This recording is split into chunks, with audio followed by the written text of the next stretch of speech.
ভালোবাসা কি শুধুই কাগজের সই আর সামাজিক স্বীকৃতির নাম, নাকি ভালোবাসা মানে কারো হাত ধরে সারাটা জীবন হেঁটে যাওয়া? রাজস্থানের এক ছোট্ট আদিবাসী গ্রামে সময় যেন থমকে দাঁড়িয়েছে এক অসাধারণ প্রেমের সামনে।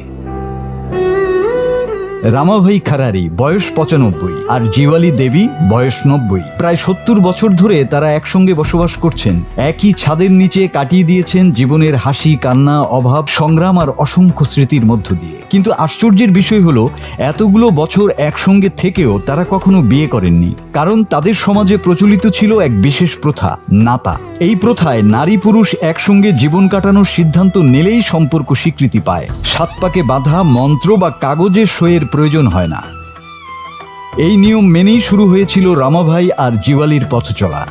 ধীরে ধীরে তাদের সংসার বড় হয়েছে, জন্ম নিয়েছে ৮টি সন্তান।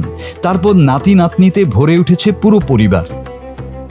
কিন্তু জীবনের শেষ প্রান্তে এসে হঠাৎই তারা অনুভব করলেন এক অপূর্ণতা। কারণ সমাজের নিয়ম অনুযায়ী নাতা সম্পর্কের নারীরা সন্তানের বিয়ের অনেক গুরুত্বপূর্ণ আচার অনুষ্ঠানে অংশ নিতে পারেন না। হয়তো এত বছর পর জিওয়ালি দেবী আর বঞ্চিত থাকতে চাননি। হয়তো রামাভাই চেয়েছিলেন জীবনের শেষ অধ্যায়ে প্রিয় মানুষটিকে পূর্ণ মর্যাদা দিতে।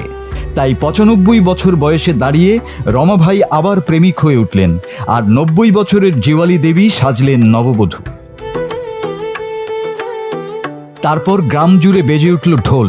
পরিবারের সবাই আনন্দে মেতে উঠল। সন্তান নাতি নাতনি ঘিরে দেখল ৭০ বছরের অপেক্ষার পর অবশেষে পূর্ণতা পেল এক অসম্ভব সুন্দর প্রেম। আজ যখন সম্পর্ক ভাঙে কয়েক মাসেই, তখন রমাভাই আর জিওয়ালি যেন পৃথিবীকে মনে করিয়ে দিলেন, সত্যিকারের ভালোবাসা কখনো পুরনো হয় না, সে শুধু অপেক্ষা করে একটা সুন্দর সমাপ্তির জন্য। মাসুদ হাসান, বাংলা টিভি।